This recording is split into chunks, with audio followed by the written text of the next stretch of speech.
Suzanne, you on? Is Kathy frozen? I'm on. Da-da. I'm here. Are you frozen? Hello, everybody. Da da da. I lost you for a moment, but it sounds like you're back. Okay, I'm here. Nice to see you, Suzanne. Oh, How are good you to see doing? you. Busy, but Oh, yeah, things are going pretty well right now. Yeah. good. I'm always happy to see your posts. It looks like your books are doing well. And I think we have some things in common in our storytelling. I feel like Yeah, both of us have some disability awareness themes in our right. books, right? Yes, and cross-cultural themes and Yeah, great. we lost Oh, Kathy. where are you calling in from now? This is my office at the university where I teach. Mm-hmm. It's a small teachers college in Tokushima, Japan. Mm-hmm. So we're just on a little island here. Oh, my husband's aunt lives in Tokyo. Oh, And okay. when we had been to visit her before, we had visited in Tokyo, and then Nara. That one of my favorites was going to Mhm. Nara. Oh, So did you go? pretty. Yes, in Kyoto. Mhm. We felt like we did a visit of all the old capitals of Japan. Right. Like my son is living and working in Tokyo now, and my daughter is living and working in Kyoto. So I have the chance to visit both of those places. Oh, nice. And so Yeah. how close are you to any of those locations? So Tokyo is about an hour by plane. Oh, okay. Um, it's I usually go by plane because it takes a long time to get there. And then I see. Kyoto is about a 2.5 hour drive. So it's not super close, but it's still doable. And Yeah. there, Oh, there aren't any bullet trains between Shikoku where I live, and there are no bullet trains on Shikoku. So I Kathy, see. are you? Oh, Kathy's Yeah, coming. she's coming. She's coming. She'll be here, and we can just chat until she gets here. We'll keep each Yeah. other So, company. My son is right now in Singapore on for a oh, I semester love abroad. Singapore. It's beautiful, right? My Yeah. I had been on assignment in Beijing for 2 years, and during that time we visited all over, including Singapore, Thailand, Indonesia, so many places. Yeah. Yeah, Singapore has a really great national library, and Oh, they have lots of events, and they have a really great literary culture, like the little publishers, and okay. lots of really big events, So Yeah. I like going to Singapore, Yes. but I realize that underneath there's a lot happening, like with the different, like you think, oh, everybody gets along, but they don't necessarily. Oh, they just hide it well. Well, they have like a holiday, like I forget what it's called, but like the holiday for getting along with people of other races, which is Oh. interesting and good. Yeah. Yeah, I'd love to hear more about that. And I'm sure Kathy will ask you about those things. I don't want to steal her thunder, but I'm looking forward to hearing all that background. Yay. Can you guys see me? Yeah. Yes. I don't know what happened. I just totally disappeared. Well, welcome everybody to the Tuesday night International Public Queens and Timber Guys Book Club. I'm Kathy L. Murphy. I'm the Public Queen, and I'm reporting live from the University of Texas, Robert M. Muntz Library in Tyler, Texas. And we have with us tonight our featured author, Suzanne Kamata, who's all the way from Japan. And Carol Den Hende is another one of our authors. And where are you tonight, Carol? I am calling in from rainy New Jersey. Oh my gosh. Well, this is to all our New Jersey queens. You need to jump on board because we're actually live on Facebook and we're also recording this. So we'll have it up on the Public Queen channel later. But Suzanne, I'm so excited you're here. I know you're going to be going into class here pretty soon because it's like 9 o'clock in the morning in Japan. Is that correct? Right. Yeah. My gosh, the technology today is kind of passing me. I feel like I every time I just figure something out, they change something up. So But I'm excited you're here. And we have not just one, but we have two books that I selected for, and I don't have them here with me. Can you show them to the audience? I've showed them all over Facebook and social media, but we have The Gadget Girl. Yeah. Actually, I keep a couple copies in my office, and I actually loan them to students, and Indigo Girl is on loan at the moment. Oh, that's fine. Indigo Girl's a the other Moroccan one. student, actually. Yeah. So, but she writes, I'm telling you, Suzanne writes so much. She's very prolific. She's always doing journal articles and news stories and getting featured everywhere.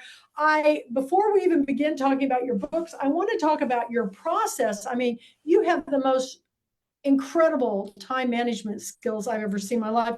And you just have this such calm demeanor. I'm always running on high anxiety and, oh my gosh, how do you keep this sense of well-being and calmness? I'm trying to, breathe it all in. Fill us in. how do I do that? I think, okay, so as for time management, I think if you ask my husband, he would say, it's because I'm a bad housekeeper, and I don't spend enough time cleaning the house, so I have all this time for writing. But well, I know the Japanese are very meticulous, because we had a Japanese student that stayed with us as part of Rotary International Exchange, and I was amazed by, first of all, what she ate and how little, and also just everything is just so meticulous, and I am chaos as it happens. I mean, I'm just all over the place, but I always get my job done. No matter what, I'll get it done, but it might be the longest route possible.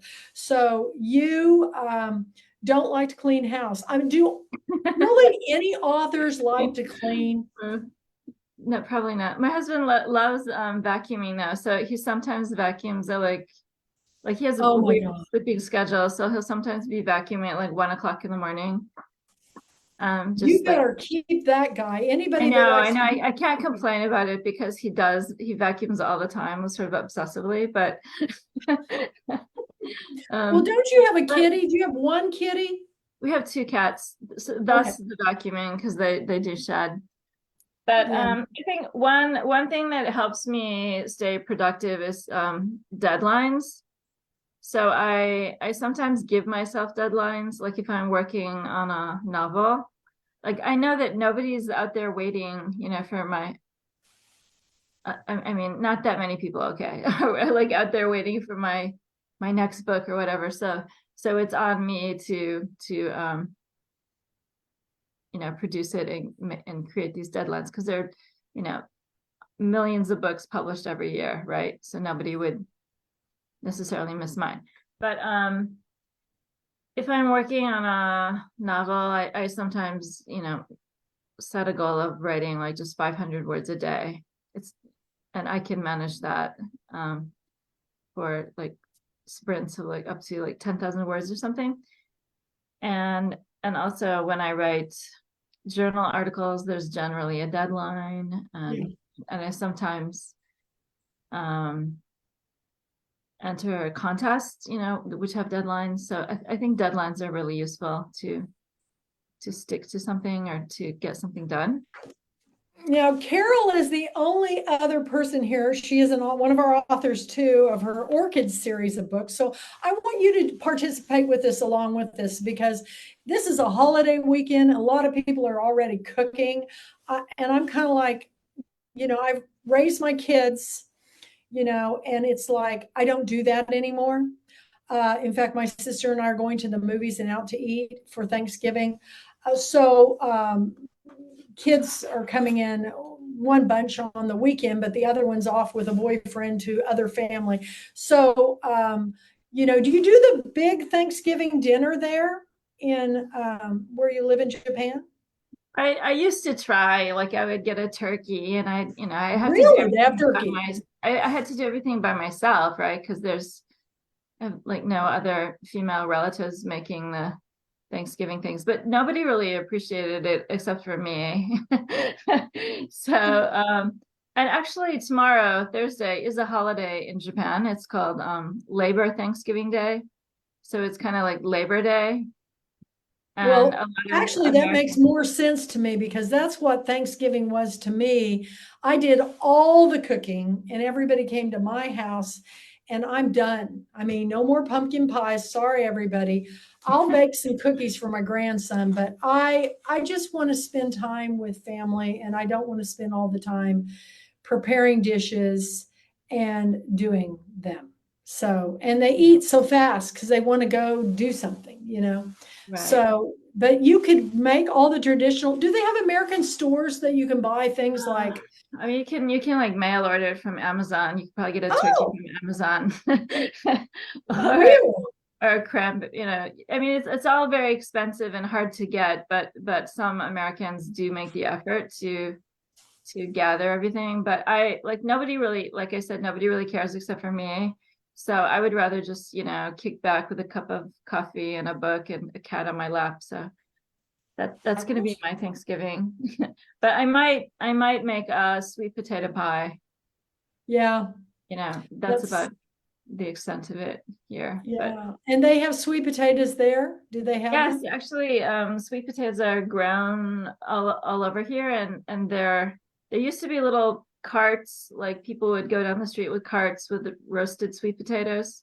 Oh, wow, And that's awesome. and you know, Japanese kids like eating roasted sweet potatoes, just, you know, with nothing on it, no butter, no salt or Me anything. too. I love Just roasted sweet potatoes. yeah.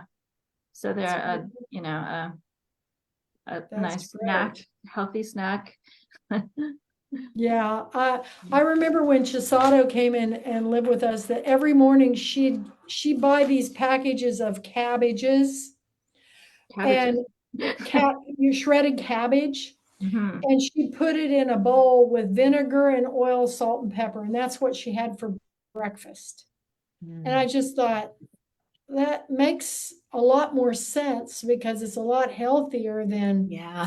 you know, what Americans eat. But, you know, what about you, Carol? What do you cook for Thanksgiving? Well, I am going to make all the side dishes and all the fixings. It's going to be completely vegetarian, just like my character Orchid is vegetarian because my husband and my son are vegetarian. And I love the storytelling of what you're doing, Suzanne, in Japan around Thanksgiving. It's reminding me when I was on assignment in China. So with Mars, I had spent 2 years in Beijing with my husband and my twins. And we had a Thanksgiving one year where we invited all of my coworkers who had never experienced Thanksgiving before. And I did the whole shebang, an entire turkey. Really? Now, I did have help. Of course, in China, it's very affordable. So we had a housekeeper, a cook, a driver, a nanny. So we had a lot of help. Yeah, so she did a lot of the cooking, but I gave her the recipes for all the traditional things we would make: mashed potatoes, gravy, cranberry sauce, and then some special favorites, you know, this curry stuffing that has been handed down our family for generations. It Curry was so stuffing. good. And the Chinese colleagues loved it. They just thought it was, you know, typically they think of turkey as dry and not that exciting. But with all the side dishes and the fanfare, and we said gratitude. We actually wrote little things of gratitude on pieces of paper, and then we put them in a hat. And we took turns drawing out and reading each other's gratitude. They Oh, I love loved that. the ceremony of it all. They adored it. I think that's a great idea. Do you have any traditions like that at your house, Suzanne?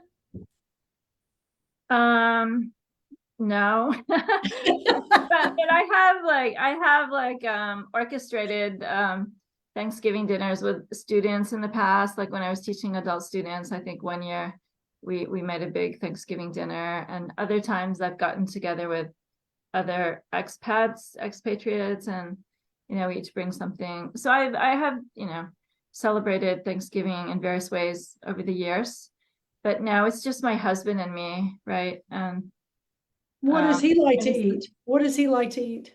he's like a really healthy eater, actually.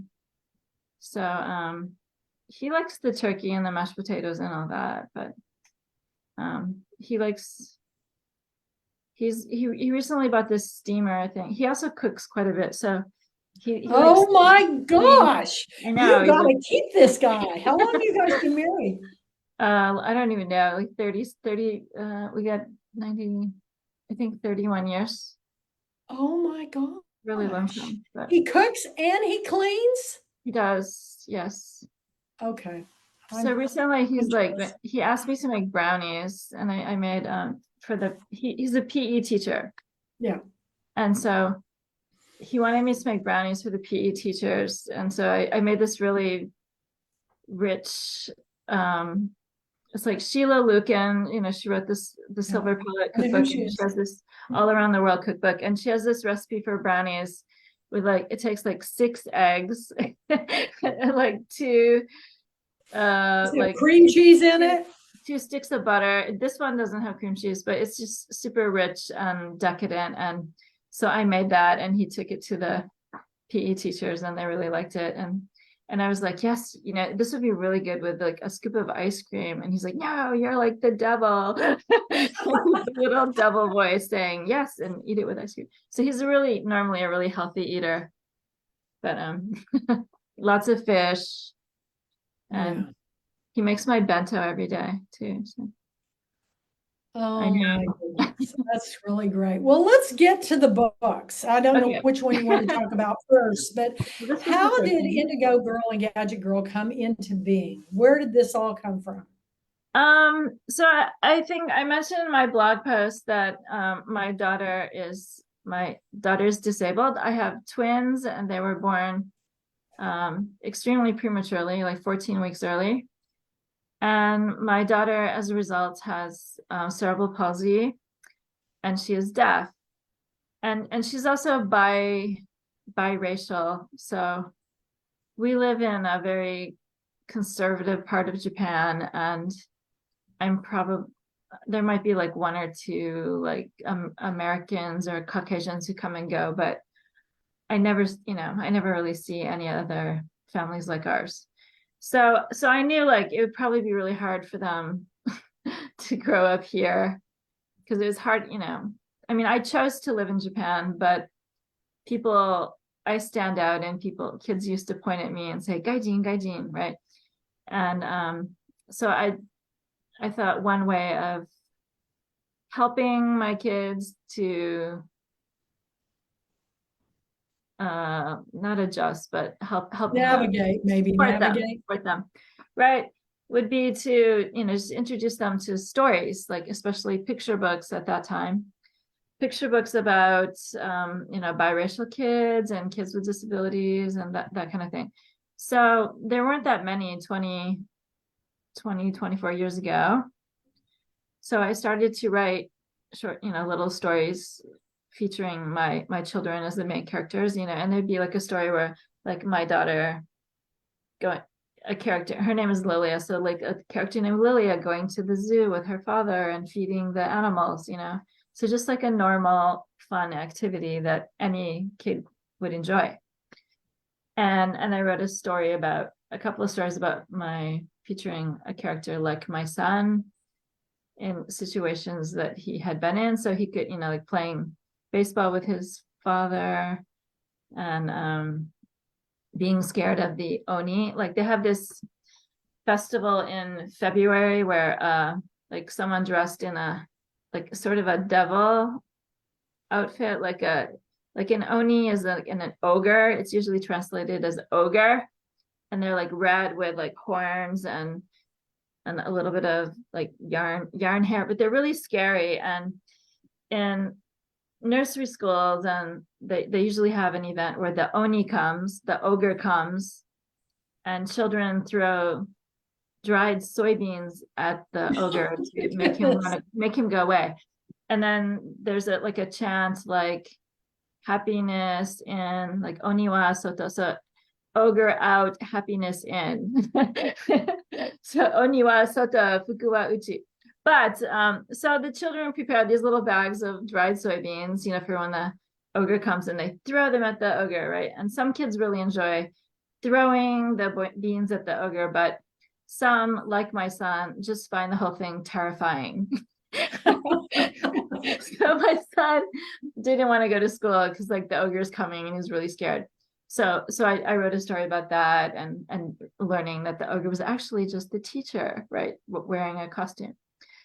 And I thought about, like, when my daughter was older, I wanted there to be stories for her featuring like teenagers doing normal, fun, teenagery things. And I kind of imagined what our relationship might be like when she's about 13, because I had kind of a difficult relationship with my mom when I was about that age.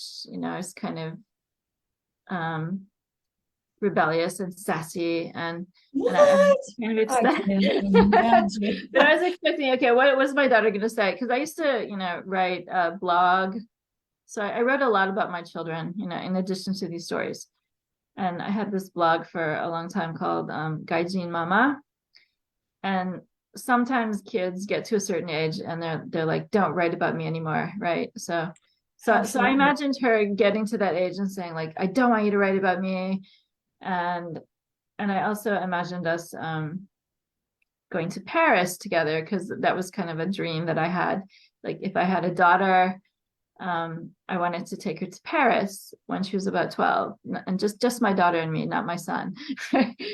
So I did that. I actually took my daughter when she was 13 to Paris, and yeah. we had a wonderful time, but we also had a couple of heated moments where she wanted to do something that none of the group, because it was a book club thing, none of the other group wanted to do. And so, it was a little more difficult than I thought it was going to be, but it's still one of our happiest memories. So, yeah, if you can do those things. What about your son? Do you do things with him, or does he do them more with his dad? Or Well, my son was playing baseball at the time, so he didn't want to miss baseball practice. I mean, I invited him to go, but he didn't want to miss school or baseball practice. I think it was during spring break, but even so. Yeah, like he's living in Tokyo now, so when I go to Tokyo, I take him out to dinner or whatever, and I said he could go to the Taylor Swift concert with me. did you guys go? No, it's in February, so Oh, it's coming up, because I just went to the movie, and that was the wildest experience I've ever had in my life, because it was like a concert. It was the concert, but everybody in the audience acted like they were at the concert. And I spent my whole time watching all these little girl groups get up and run to the stage, and all dressed in sequins and, boots. And it was, and the parents and the dads that took their daughters, it was really a neat experience. I went with a bunch of people and we had a good time. So you're going to have a good time. Is it a little like a modern day Rocky Horror Picture Show where people Yes, only songs, they're singing, they're dancing? It is like that, except G-rated. It's not anything that, nothing happens that's language or the type of dancing. It's all very girl empowering, and everything. And there were guys there too, but the dads that got down front that were with their little daughters dancing along with Taylor Swift, it was really touching. I admire her so much, and I really didn't know that much about her, but my daughters love her. So I'm excited for you, Suzanne. That'll be amazing. And it'd be really great if you could get your books to her, because she knows so many teen girls. We need to get your books in the hands of them. So you never know. I know somebody that she called. So that was one of my friends that she liked her book. Wouldn't that be cool? Yeah. Take some with you. I'm just saying, you might be able to stick one on the stage, Never know. Have you ever watched Supernatural? No, I have not. This long-running series on Netflix, and it's probably on something else before Netflix, but my daughter is obsessed with Supernatural, and she bought tickets to go to this Comic-Con in Osaka. And so she bought tickets to meet Misha Collins, who is one of the stars of this Netflix series. And so I'm not terribly invested in Supernatural, but I thought oh, it's a celebrity, right? So I could maybe like give him one of my books. So they had a box for gifts for Misha Collins. So I brought along a copy of Gadget Girl because I thought, wow, this, this could be a movie, right? And my daughter signed, she draws really well. So Yeah. she drew like a little picture of Misha Collins and then wrote something and I signed it and I put it in the box. So he has a copy, or he was given a Thinking copy. outside the box and it's going in the box. I love, Yeah. it's amazing to me. Just thinking a little bit differently. Carol's an expert at this about how to find ways to get her book into art galleries or book clubs or whatever. We really need more sharing of that at our book club meetings on what works and what doesn't work, because it's getting harder and harder. And I don't know if you're watching what's going on in publishing these days, but Penguin Putnam is now self-publishing for people. You can pay them Really? yes, you can pay them to publish your book. And then Penguin you have Putnam. a little penguin on the cover. Yeah. And a lot of people are going to do that. I think they'll probably, really take off as a publishing house because they're a good publisher. But at the same time, they're getting more and more bought and purchased by one entity. So it happens. It happens. So your book should be out there to get to a lot of, but I want our people of our generation and your generation to read the books too, because I'm around kids all the time and you learn the language and the things that they're talking about. So you're not complete, my kids think I'm a doofus, but the kids on campus think I'm cool. So, it's kind of funny to me how they go, "Oh, Mom, you were never cool." And I go, "You came dressed as a leopard to my academic pep rally." And I go, "The kids here think that's a cool thing to do, your own children never until they get older. And then when they get a certain age, then they start coming back around. But I love that you went on a tea party with your daughter. I love yeah, the like little afternoon dessert tea. parties Yeah. and the little fancy drink things that you get to do. It's so beautiful, everything that you get to do. So you'll have to share some of those things when we have I'm working on the program now, everybody, for the girlfriend weekend. So I'm really excited about it. And if I haven't told you, I've invited all the librarians. So they're going to be, as they're working, they're going to pop in and out and listen to all of you, because they can't believe who all's coming. And they were practically, way your daughter is about the Comic Con is the way I am about authors. I get so excited about, Lisa C's coming. Mm. Oh, I love Lisa C.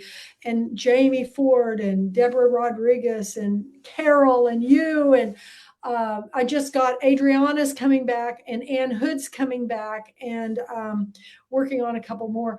But the authors are really coming out full force because they just have so much fun at it.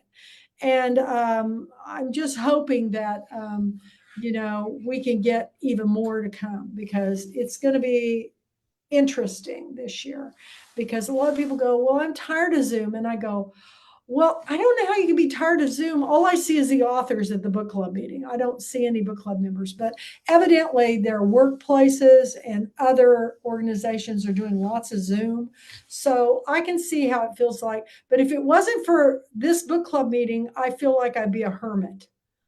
And because I just, other than going to school right now, it's just pretty much homeschool, homeschool. So, any advice for authors out there? First with you, Suzanne. Carol, you might jump in too.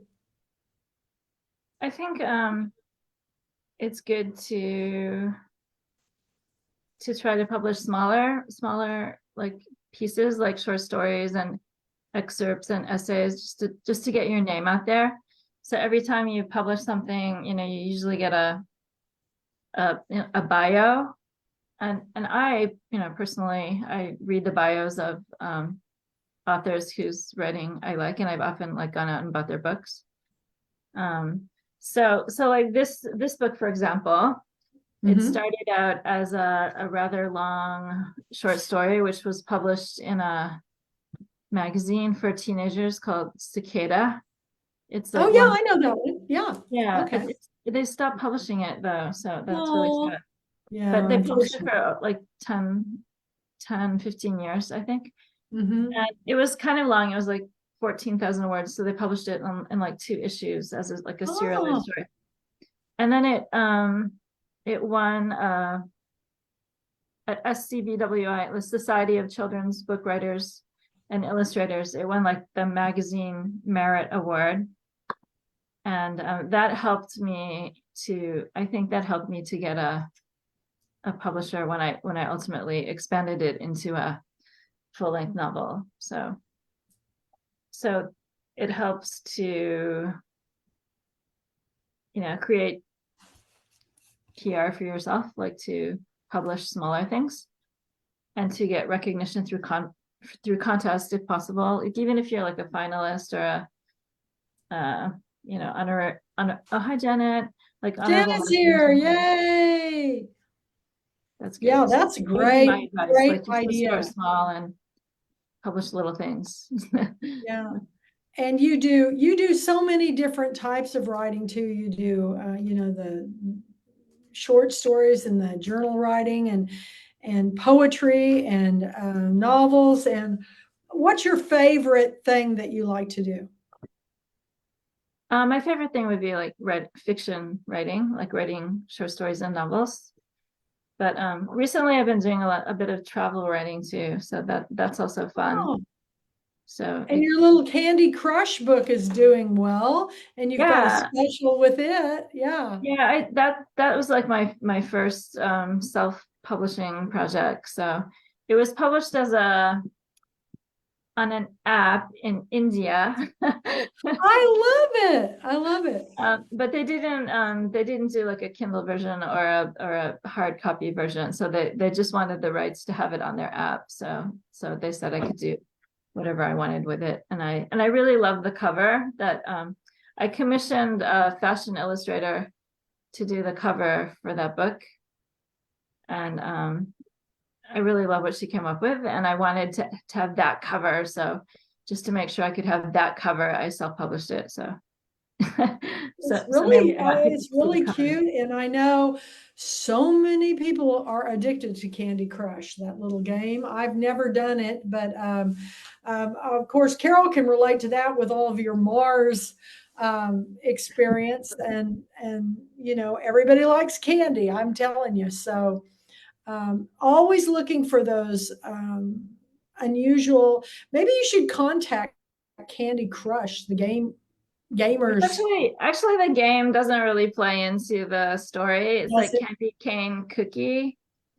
So it's Yeah. the candy cane cookies are like central to the story. You know, those candy cane shaped cookies that you Oh, probably I made know. before, right? Well, don't rule it out, because years ago, Karen Stoltz wrote this book about two twins, and she was trying to figure out where she could get it. And she wrote to Double Mint Gum, two mints, two mints Oh, and Yeah, one double mint. yeah. And they picked it up as corporate gifts. oh, well, maybe I for should their Wow.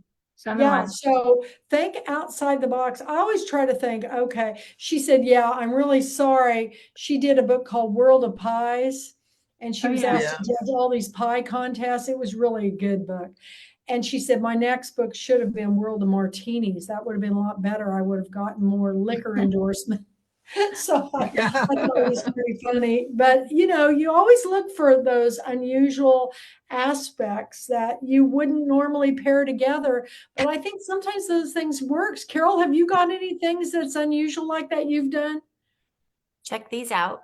So these Oh, are looky there. custom M&Ms in Custom M&Ms. dark pink, light pink, and purple, the colors of my covers, with my author photo and with Wow. the Always Orchid logo on them. So the title of my third novel that just came out 3 weeks ago, are printed on here. So when readers are coming in person for events and I'm signing books for them, they are walking away with custom printed M&Ms with their purchase.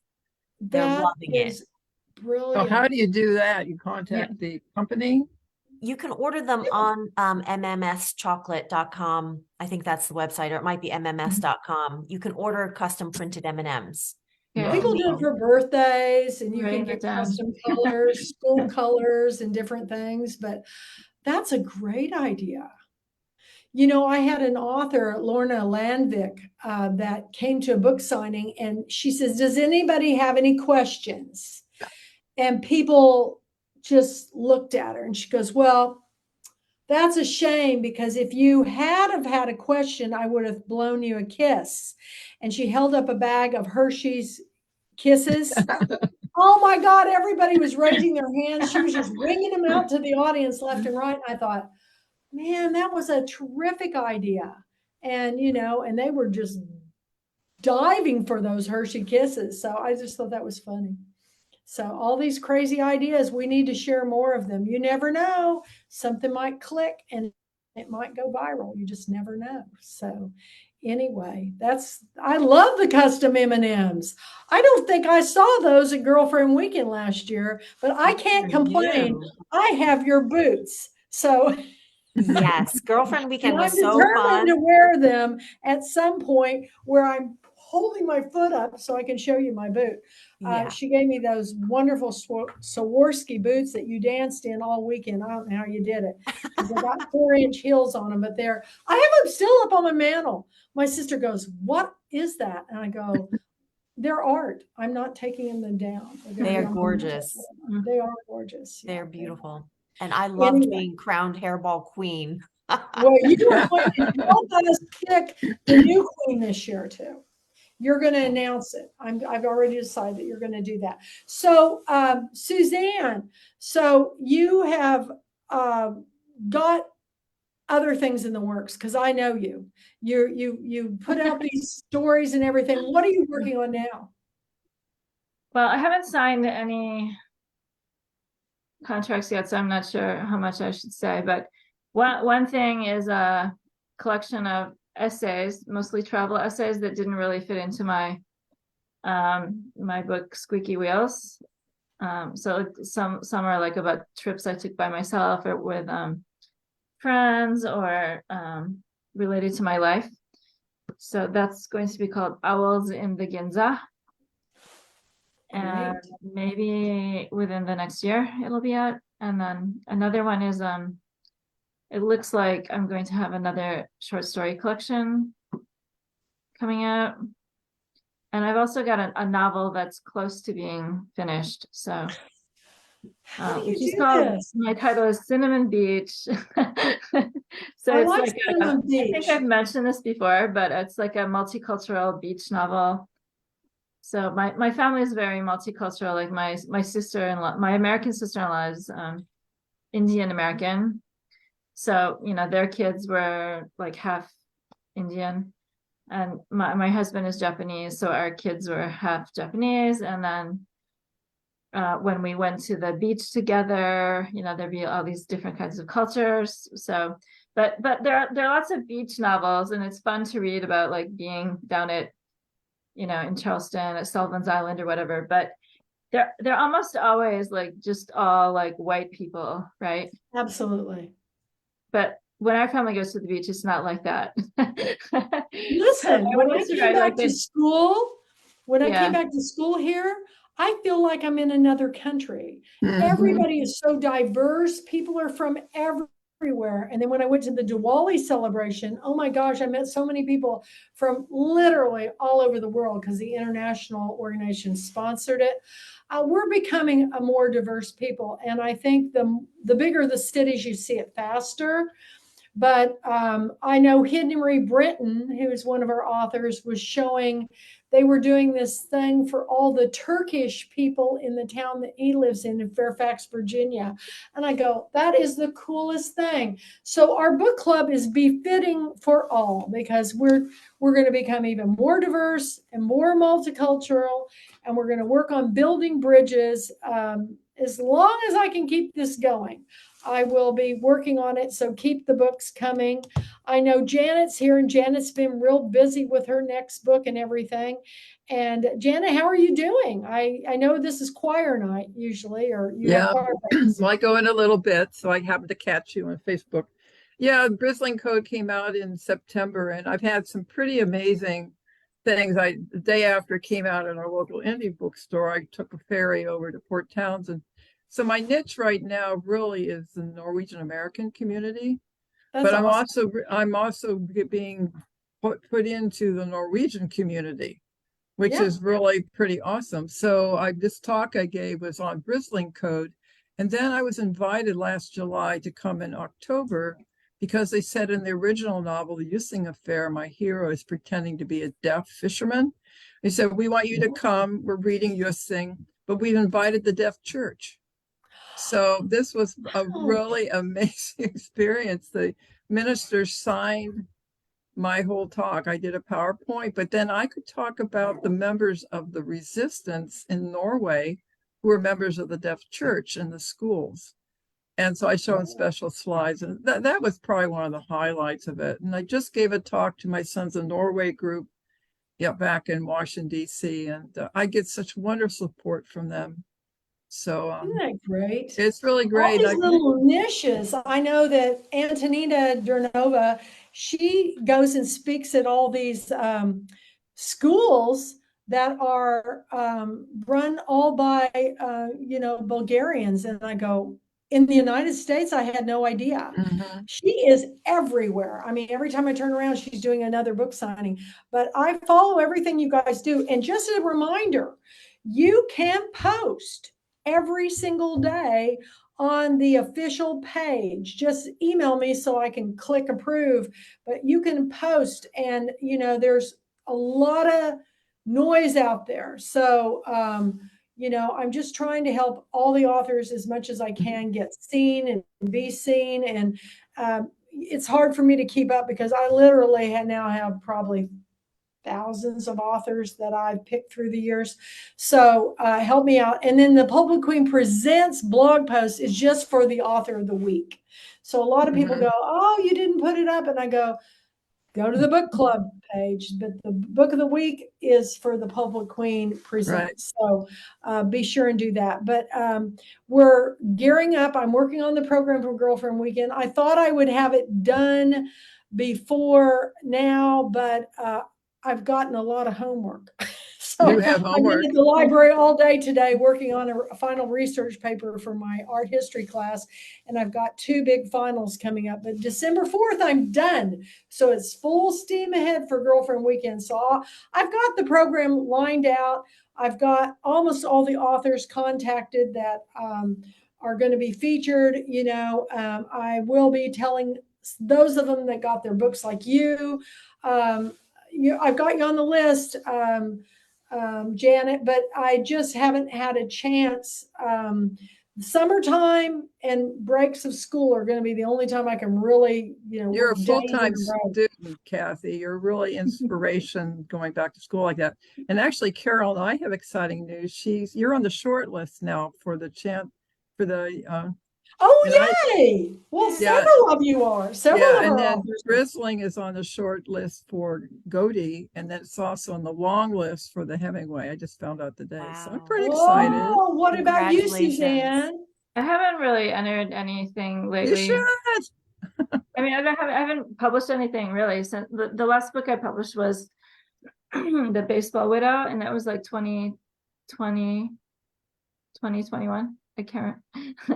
Well, So, the Chanticleer, actually, you can have a book that's out for several years and submit it. but most of them, like I entered in all the contests already, right? So, yeah.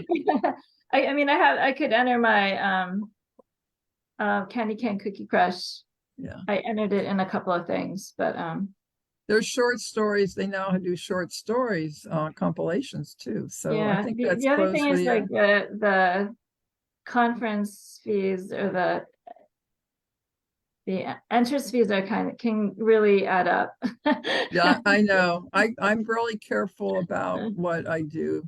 where I go. So it's hard. You have to make choices. So It Yeah. is really, yeah, you do have to make choices. And I know it's hard. I wish I could do it free. I just can't figure out how to live on nothing to sustain me. So, but if I could, if I ever hit the lottery, I guess I'd have to buy a lottery ticket. But right now, it's just bare bones getting by. But I know it's going to be a lot of fun this year. Our theme is Barbie Land. So on the brother. Friday night meet and greet, you're to come as your favorite book club Barbie, author Ken, whatever. You can be Suzanne Kamata, author Barbie, whatever, and you can come up with your own outfits. And then we're going to introduce all the authors and just have a good time just meeting and greeting everybody. And then Saturday is keynote speakers and author panels. And Saturday night, we're going to have the great big ball of hairball. And it's going to have a theme. It's going to have a theme of the whole Barbie Land thing is going throughout the whole weekend. So it's girls just want to have fun and the guys do too. So whatever you want, it's just whatever. And then Sunday night is going to be our awards presentation and what would Barbie or Ken wear to the Oscars. And I know that everybody can come up with something crazy. The crazier, the better, because the photos of all you guys go around the world. And I'll be recording everything and I'm going to be putting it all up on Facebook. All our recordings from last year are still with the documentary filmmakers. So hopefully, they've got a lot of projects ahead of us and we'll be working on that. But do you guys have any questions about January 12th through the 14th? You'll be getting, each person that signs up will be getting the Zoom links information so they can sign in. And what I'm going to do is put out everything early so we can get some Christmas sales on your books, because I normally wait till Girlfriend Weekend to announce it, not this year. I'm going to be announcing it pretty much as soon as the voting closes for Books of the Year. And if you have not voted, it's ridiculous. I know Suzanne has, because you can vote for yourself as an author for your category. So 3 votes: Book of the Year, International Book of the Year, Bonus Book of the Year. They're all up on the website. Just send them to my email address, and it's they're coming in. And because so many authors are voting for themselves, it's really helpful to have more people vote so that it's not down to 100 authors that I have to decide who gets that. Oh yeah. Who gets the breaking vote. So vote. Tell all your friends that. Be sure and send me your selections. And Paul's going to try to put it in the newsletter. Oh, Kathy Ramsberger signing in. Yoo-hoo! Okay. Hi, Kathy. Hi, Kathy. Yay. We're glad you're here. She's coming on in just a second. Kathy's been doing so many book-related inspirational posts. I just love them. And I share as many of these as I can. But right now, you guys, when I go to school, the phone is on iClicker for my classes. So people go, hey, you didn't post my blog. And I go, I have to wait until I get home from school before I can do any of that now. It's too much going on. And I'm also a graduate assistant. So I'm helping Dr. Matusik with her classes. And I was just telling Suzanne, I get to teach lead some classes because she's going to a conference in Philadelphia to speak How on. exciting. Oh, you'll be great. You'll be great. So by the time I get done this semester, I'll help with lead 5 classes. So I'll have some experience under my belt. It's Intro to Art. So it's right up my alley. I love it. And I'm really having a good time with my classes in school. You're in your happy place. When are you going to be in Philly? Where are you going? Temple? No, my professor that I help is going to Philadelphia to speak at a Slavic convention on art historians and on the Cold War, which is her specialty. And she is brilliant. She's from Poland. I love her. And I really have to say that I have traveled the world through my authors by getting to know them. And so many of my authors are, from so many different countries, and I get to follow them on their journeys and book tours and stuff. So it's always exciting. So share your, Carol was really good about sharing her trip to, was it Ghana? You went Yeah, to it's Ghana? Ghana. I've always wanted to go there for the strangest reason. I bet you're going to go. What's the strangest reason anybody want to go to Ghana? Can you think of something weird that happened here in the States that involved Ghana? No. You don't remember the guy who Great. served everybody the Kool-Aid in Ghana? That's Guyana. That, Isn't that Guyana? yeah. Yeah. Oh, That yeah. story always fascinated me because I thought, how did he get people to drink all that poison?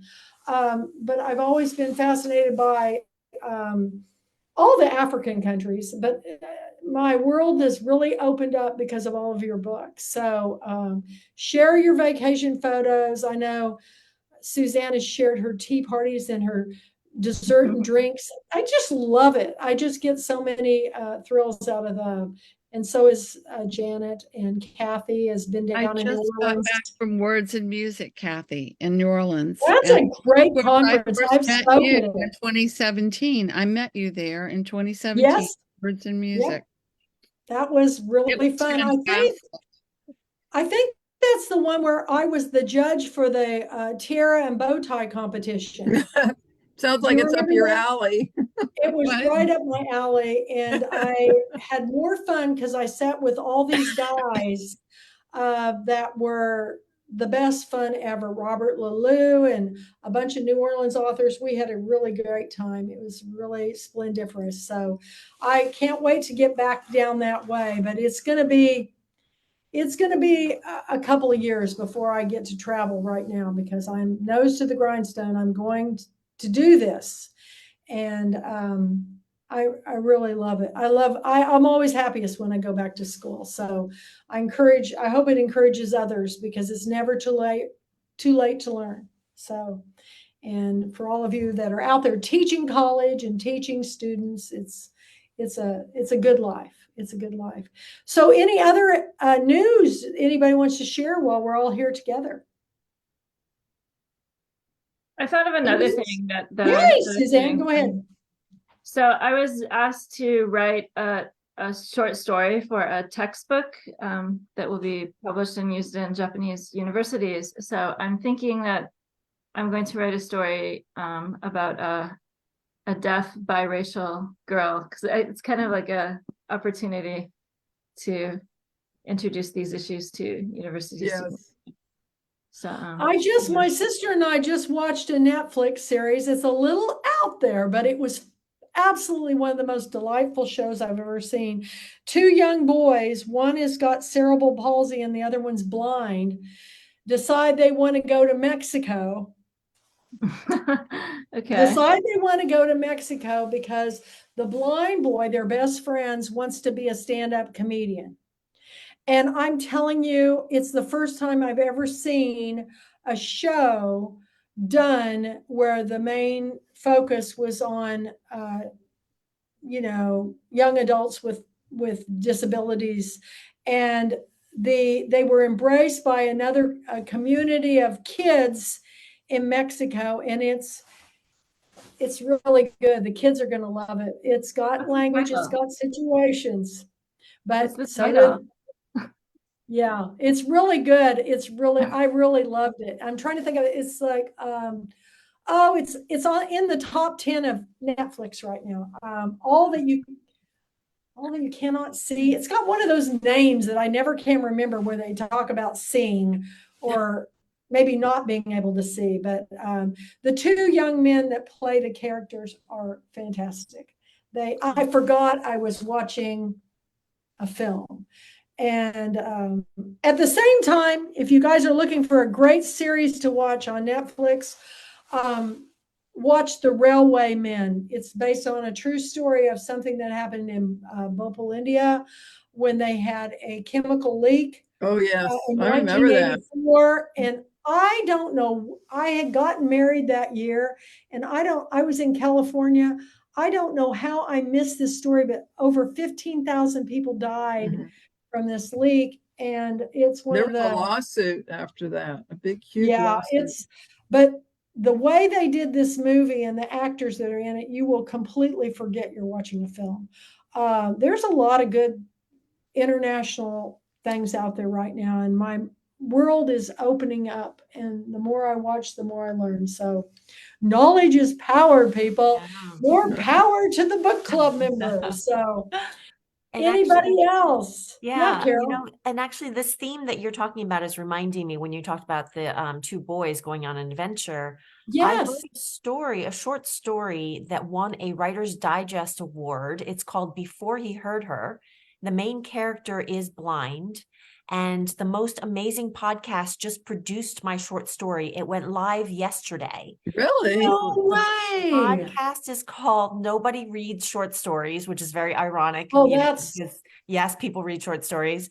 And they had a 5-time Paralympian who is a blind athlete, read my story out loud from Braille. Oh my gosh, You're Carol. going to have to share that on our official book club page so I can share it everywhere. I want to, and maybe it'll become a Netflix series or something. You never know, you guys. And same with you, Suzanne. I mean it. You just never, they're looking for content for all types of things, and they want stories and perspectives have not been heard from before. And I'm loving that we're finally getting into real people. You know, the real world is not perfect. It's flawed, and we all have disabilities, whether you can see them or whether you can't. You know, there's a lot of things out there. Everybody's dealing with post-traumatic stress disorder from COVID. The students are really having a hard time readjusting to this life. And I can tell you that on this campus, this library is busier than a hornet's nest during the day because the kids can't get enough of being together. And it's because they've been so isolated for so long. And are you guys any of you eavesdroppers? I can't help but watching these romances play out in the library amongst these groups are the cutest things I've ever seen in my life, because, you know, people didn't date, and so they've been isolated, and now they're back out, and it's still a little scary, So the kids in my intro to art class are very introverted. They're afraid to raise their hand, and hopefully, this will start dissipating. But yeah, I really am. I'm inspired by these kids. They're pretty amazing. So yeah. Any other great news? I love to hear these stories. This is So fantastic.